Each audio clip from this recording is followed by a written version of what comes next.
ક્યારેય વિચાર્યું છે કે એક નાનકડો કાયદાકીય નિર્ણય કોઈની દુનિયા જોવાની રીત બદલી શકે, અથવા એક ક્રિકેટ મેચની જીત આખા રાજ્યનો જુસ્સો આસમાને પહોંચાડી શકે? બસ આજે 3 માર્ચ 2026ના રોજ આપણે આવી જ કેટલીક ઘટનાઓની અંદરની વાત જાણીશું. ચાલો જોઈએ કે દેશ અને દુનિયામાં શું શું બની રહ્યું છે. તો આજે આપણે શું શું જોવાના છીએ? સૌથી પહેલા આપણે વાત કરીશું સામાન્ય નાગરિકોને સ્પર્શતી સરકારી યોજનાઓ અને અધિકારોની. પછી દેશનું નામ રોશન કરનાર કેટલાક ખાસ ચહેરાઓ અને સિદ્ધિઓ પર નજર કરીશું. ત્યાર પછી દુનિયાના મંચ પર ભારત ક્યાં ઊભું છે એ જોઈશું. અને છેલ્લે આપણા પર્યાવરણ અને બીજા કેટલાક મહત્વના સમાચારો પર વાત કરીશું. તો સૌથી પહેલા વાત કરીએ એવી યોજનાઓ અને નિર્ણયોની જે સીધી રીતે આપણા રોજિંદા જીવન અને આપણા મૂળભૂત અધિકારો સાથે જોડાયેલી છે. દિલ્હીમાં સરકાર એક નવી સ્કીમ લાવી છે, પિંક મોબિલિટી કાર્ડ. આનાથી હવે મહિલાઓ માટે મુસાફરી એકદમ ફ્રી થઈ જશે. આ ખાલી એક યોજના નથી, પણ મહિલાઓને આર્થિક રીતે સ્વતંત્ર બનાવવા અને સુરક્ષિત રીતે હરવા ફરવા માટેનું એક મોટું પગલું છે. હવે વાત કરીએ આસામની. ત્યાં મિશન વસુંધરા 3.0 શરૂ થયું છે. આ મિશન હેઠળ હજારો પરિવારોને એમની જમીનના કાયદેસર માલિકી હક એટલે કે પટ્ટા આપવામાં આવી રહ્યા છે.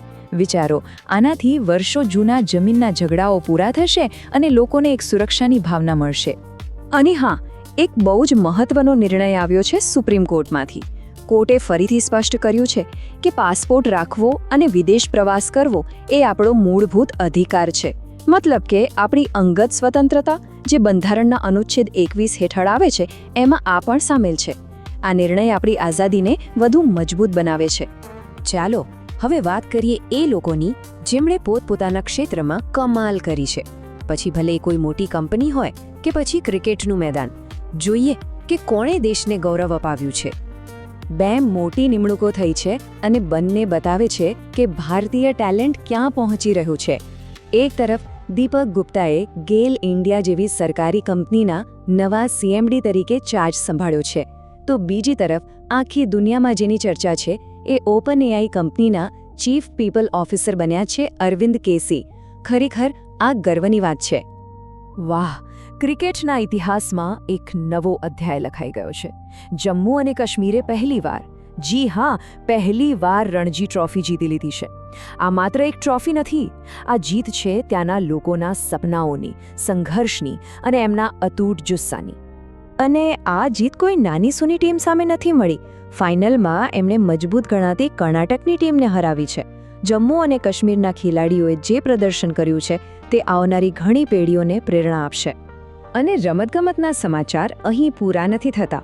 પુણેમાં ચાલી રહેલી મહા ઓપન ટેનિસ ટુર્નામેન્ટમાં ફેડેરિકો સેનાએ મેન સિંગલ્સનો ખિતાબ પોતાના નામે કર્યો છે.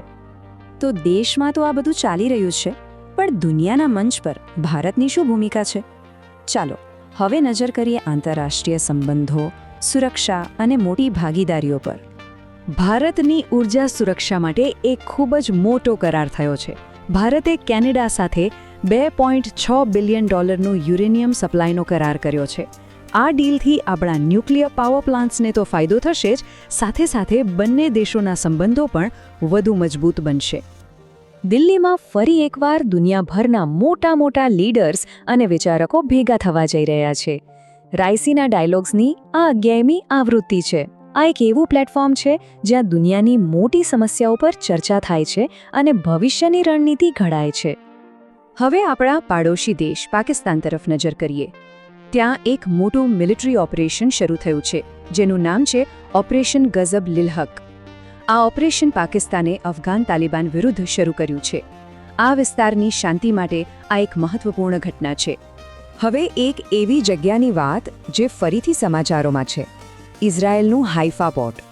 ભૂમધ્ય સમુદ્ર પર આવેલું આ બંદર ખાલી વેપાર માટે જ નહીં, પણ આખા મધ્ય પૂર્વની રાજનીતિ અને સુરક્ષા માટે પણ ખૂબ જ મહત્વનું સ્થાન ધરાવે છે. અને હવે આપણા આજના છેલ્લા સેક્શન તરફ આગળ વધીએ. અહીં આપણે પર્યાવરણ, સુરક્ષા અને એવી બીજી બાબતો પર વાત કરીશું જે આપણા બધા માટે મહત્વની છે. પર્યાવરણને બચાવવા માટે દેશના અલગ અલગ ભાગોમાં સરસ કામ થઈ રહ્યું છે.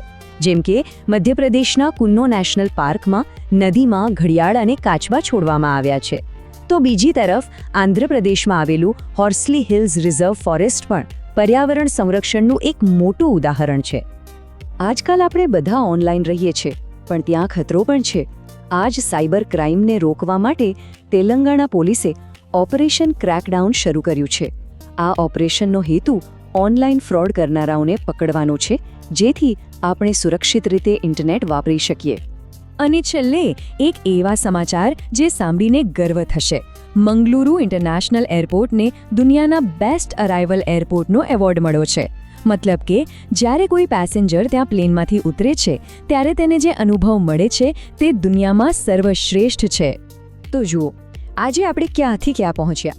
દિલ્હીમાં મહિલાઓ માટે મફત બસ સેવા, કાશ્મીરની ઐતિહાસિક ક્રિકેટ જીત, કેનેડા સાથેનો મોટો ઊર્જા કરાર અને સાયબર ક્રાઇમ સામેનું ઓપરેશન. આ બધી ઘટનાઓ ખાલી એક દિવસના સમાચાર નથી. આ આવતીકાલના ભારતના પાયાના પથ્થરો છે. હવે સવાલ એ છે કે આ પાયા પર કેવા ભારતનું નિર્માણ થશે. આ જ વિચાર સાથે ફરી મળીશું.